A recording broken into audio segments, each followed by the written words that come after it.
Assalamualaikum warahmatullahi wabarakatuh.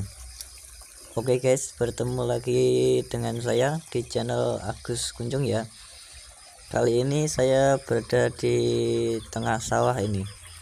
Wah, ini sebelah kiri saya ditanami jagung dan sebelah kanannya ditanami padi. Kira-kira kenapa ya kok berbeda gini? Padahal padi itu bisa menghasilkan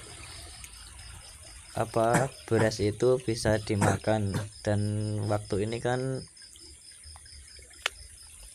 beras itu lagi mahal-mahalnya ya. Kok ini malah menanamnya jagung manis ya? Karena katanya yang punya sawah ini, kalau saya bertanya-tanya tadi, sebenarnya saya pas lagi mau lewat saya melihat yang punya ini, tetapi setelah saya kembali lagi ke situ malah sudah pulang. Jadi saya ke sawahnya sendiri, dan tadi saya sudah berbincang-bincang, terus katanya sawahnya ini dapat ditanami jagung karena beberapa alasan, antara lain karena jagung itu siklus tanam yang cepat. Jagung memiliki waktu tumbuh yang cepat singkat dibandingkan dengan padi ya.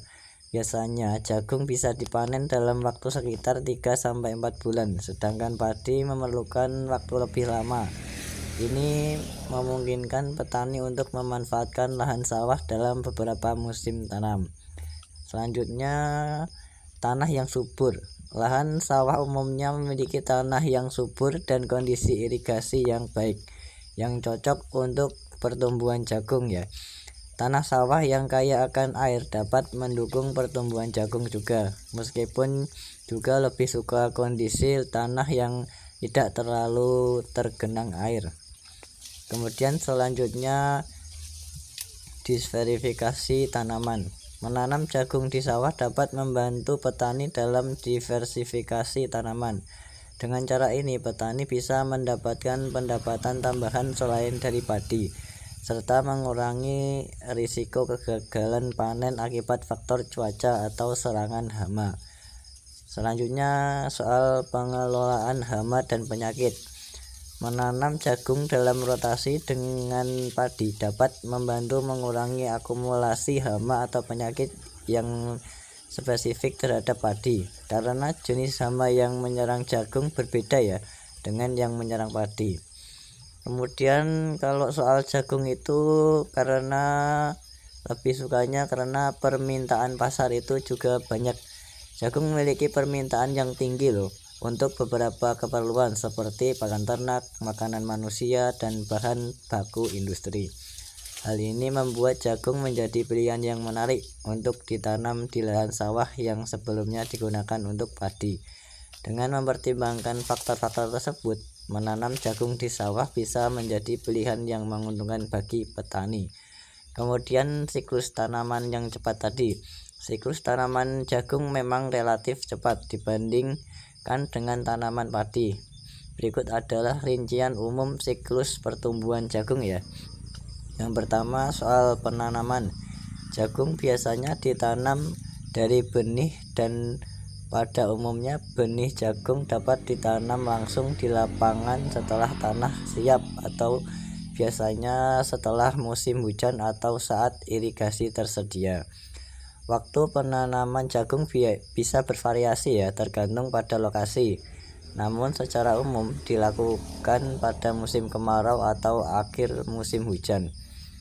Kemudian soal perkecambahan. Setelah benih ditanam, perkecambahan jagung akan berlangsung dalam waktu 3-7 hari, tergantung pada kondisi tanah dan suhu. Pada fase ini akar dan daun muda mulai tumbuh.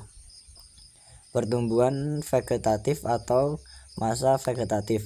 Ini adalah fase di mana tanaman jagung tumbuh menjadi tanaman dewasa. Selama fase ini jagung akan menghasilkan batang dan daun yang kuat. Masa vegetatif biasanya berlangsung sekitar 6-8 minggu.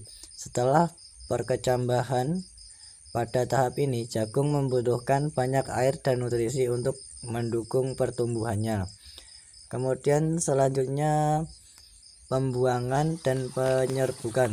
Setelah fase vegetatif, jagung memasuki fase generatif, yaitu pembentukan bunga. Jagung adalah tanaman yang melakukan penyerbukan silang, di mana serbuk sari dari tanaman jantan atau malflower yang berada di ujung tongkol atau tunggul akan terbang dan menempel pada rambut atau stigmas bunga betina yang ada pada tongkol jagung.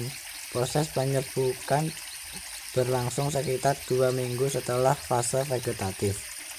Kemudian soal pemanenan, jagung siap dipanen ketika biji jagung sudah mengeras berwarna kuning atau putih dan mencapai kadar air sekitar 3-4 bulan setelah penanaman, tergantung pada varietas dan kondisi cuaca.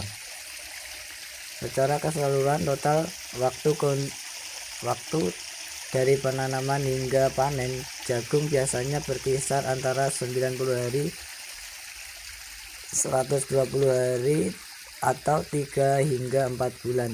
Waktu ini lebih singkat dibandingkan dengan padi yang umumnya membutuhkan waktu lebih lama untuk tumbuh dan matang. Oleh karena itu, siklus pertumbuhan jagung yang cepat memungkinkan lahan sawah untuk ditanami jagung dalam beberapa siklus tanam dalam setahun. Oke, dalam pengelolaan hama pada tanaman jagung sangat penting untuk menjaga hasil panen yang optimal ya. Berikut adalah beberapa metode yang dapat diterapkan untuk mengelola hama pada tanaman jagung. Yang pertama, pencegahan dan sanitasi menggunakan benih berkualitas. Kemudian pembersihan lahan, kemudian rotasi tanaman. Kemudian yang kedua tadi pengelolaan secara mekanis ya, yaitu pemangkasan dan pembersihan jaring atau penutup tanaman.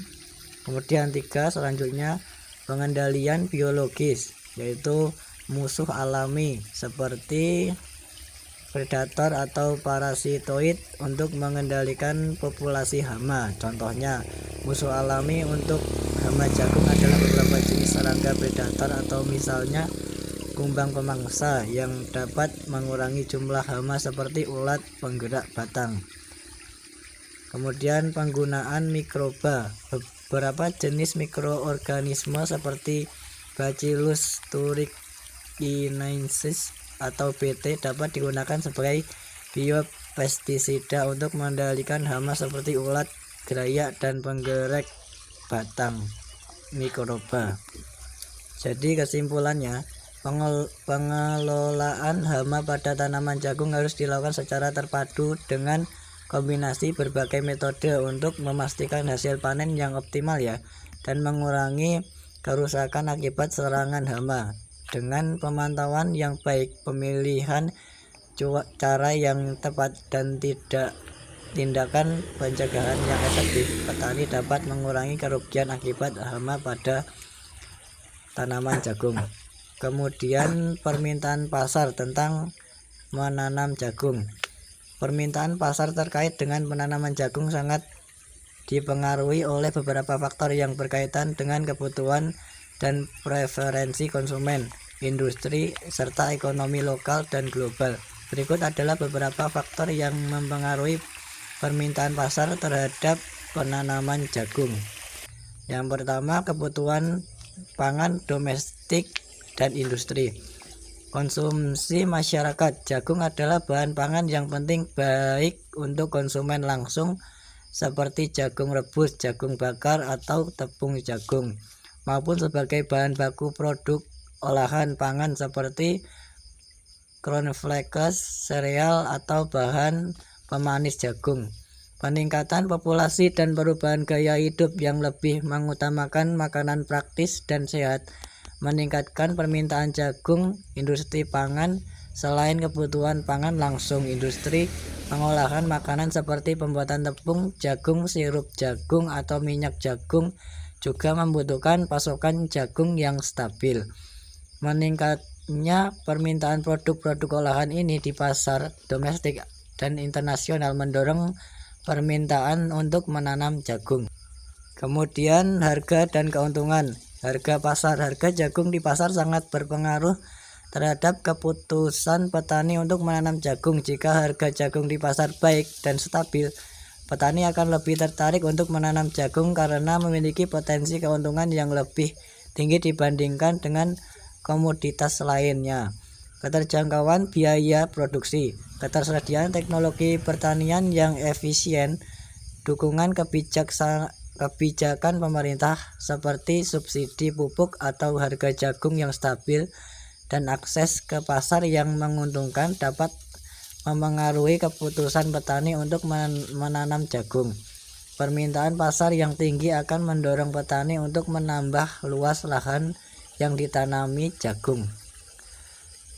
Kesimpulannya, permintaan pasar untuk menanam jagung dipengaruhi oleh berbagai faktor termasuk kebutuhan pangan, industri, pakan ternak, bioenergi, perdagangan ekspor, harga pasar, kebijakan pemerintah, dan tren konsumsi. Dengan meningkatnya permintaan untuk jagung dalam sektor pangan, pakan ternak, dan bioenergi, serta adanya dukungan kebijakan yang menguntungkan, penanaman jagung di banyak wilayah diperkirakan akan terus berkembang untuk memenuhi kebutuhan pasar. Oke, jadi itu ya sedikit informasi dari saya. Mengapa sih petani itu lebih suka beralih ke menanam jagung daripada menanam padi? Oke, jadi itu sedikit informasi dari saya. Jangan lupa like, comment, subscribe-nya. Jangan lupa juga nyalakan lonceng notifikasinya agar kalian tidak ketinggalan berita terupdate dari saya. Terima kasih. Wassalamualaikum warahmatullahi wabarakatuh.